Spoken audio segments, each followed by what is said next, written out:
बम से उड़ाने की धमकी मिली है। बीच में मूवी को रोका गया और सभी को बाहर निकाला गया। खाली करा दिया गया था, खासकर क्योंकि डीएलएफ मॉल में भारी संख्या में जो लोग होते हैं वो आते हैं मॉल में घूमने। आज कहीं ना कहीं वीकेंड के दिन भी था और सड़कों पे देखेंगे तो तमाम जो गाड़ियों की स्थिति थी, काफी लंबा जाम लग गया था। ऐसे में यही वो मॉल है जिसपे धमकी भरा मेल आया था और कहीं ना कहीं जब लोगों को ये पता चला कि मॉल में बम है तो लोगों की सांस अटक गई थी। तुरंत यहाँ मौके पे आला अधिकारी पहुंचे, पूरे मॉल को खाली कराया गया। उसके बाद जब जांच की गई तो पता चला किसी ने ये शरारत की गई। इससे पहले भी नोएडा के तमाम स्कूलों में ये मेल आया था कि देखिए आपके स्कूलों को बम से उड़ा दिया जाएगा। देखिए तमाम जो मॉल का जो स्टाफ है वो धीरे धीरे अंदर आ रहा है, क्योंकि अब ये बताया जा रहा है कि एक ईमेल भरा धमकी था जो किसी शरारती तत्व के द्वारा भेजी गई थी। और डीएलएफ के साथ साथ गुड़गांव के ऐसे कई मॉल है जिनको ये मेल आया था। मगर अब धीरे धीरे जो यहाँ के स्टाफ वो मॉल के अंदर जा रहे हैं, जो तमाम जो लोग हैं वो धीरे धीरे अंदर जा रहे हैं। तो पुलिस ने बताया किस तरह की एक अफवाह थी, मेल के द्वारा ये धमकी दी गई थी। अब पुलिस इस जांच में जुटी है कि आखिर ये मेल किसने किया, उसका पर्पस क्या था, किस तरीके का उसका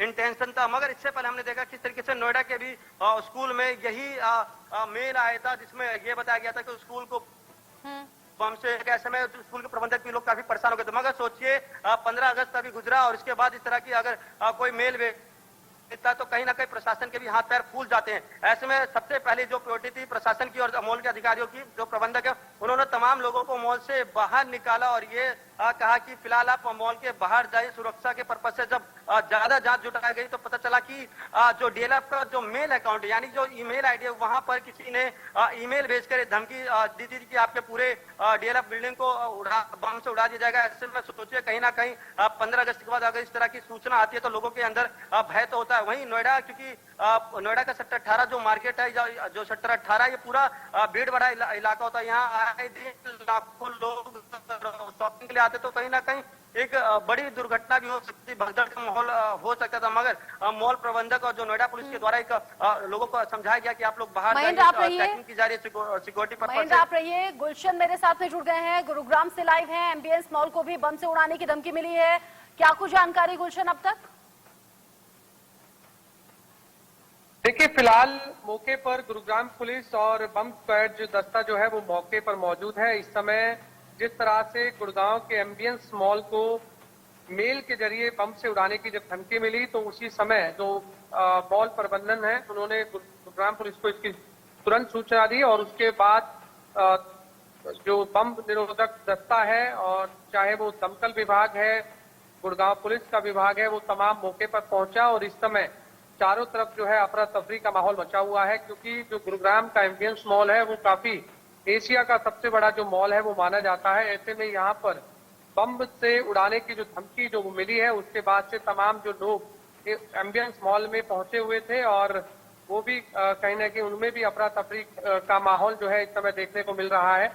हालांकि इससे पहले भी एक बार लगभग अक्टूबर 2022 में भी धमकी एम्बियंस मॉल को बम से उड़ाने की मिली थी, लेकिन वो भी जो धमकी मिली थी मेल के जरिए ही मिली थी। लेकिन उसके बाद जो है जब पूरी टीम ने मुआयना किया एम्बियंस मॉल का तो कहीं भी किसी तरह का कोई बम उन्हें उस समय नजर नहीं आया।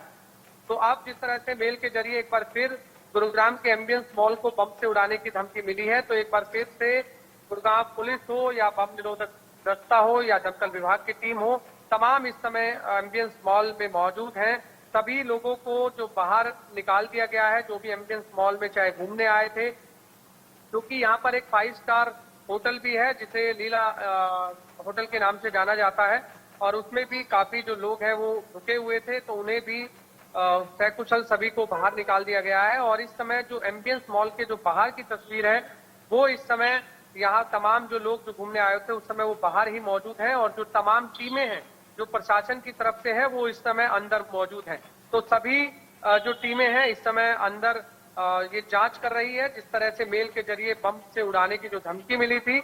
अब क्या जिसने जो धमकी दी है गुड़गांव पुलिस उस मेल तक भी पहुंचने का प्रयास कर रही है कि जिसने मेल के जरिए धमकी दी है, क्या कुछ आगे यहाँ सूचना मिलती है जरूर हम ठीक ये है, दर्शकों को जांच बता अभी चल पाएंगे। रही है। लेकिन महेंद्र फिलहाल माही, एक बड़ी जो खबर दर्शक सामने हमारे साथ अभी अभी जुड़े हैं वो जान लें कि दिल्ली एनसीआर में पिछले दिनों इसी तरह एक ही पैटर्न पर स्कूलों को उड़ाने की धमकी दी गई थी। तब आनन फानन में स्कूल खाली कराए गए, उसके बाद छानबीन की गई, मिला कुछ नहीं, लेकिन अनरेस्ट पैदा करने की कोशिश इस तरह के मेल से होती है। अभी भी ये कोशिश वैसी ही नजर आ रही है शुरुआती तौर पर। और क्या मेल भेजने वाले का कोई भी आईपी एड्रेस या ऐसी कोई जानकारी मिली क्या?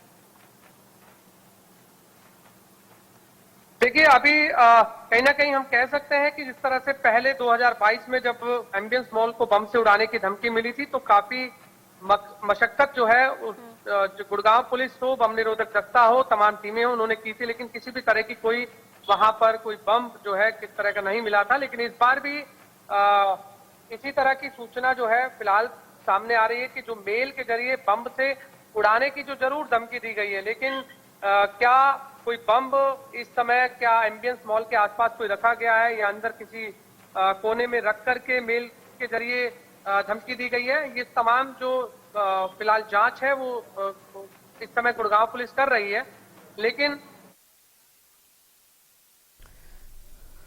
और चलिए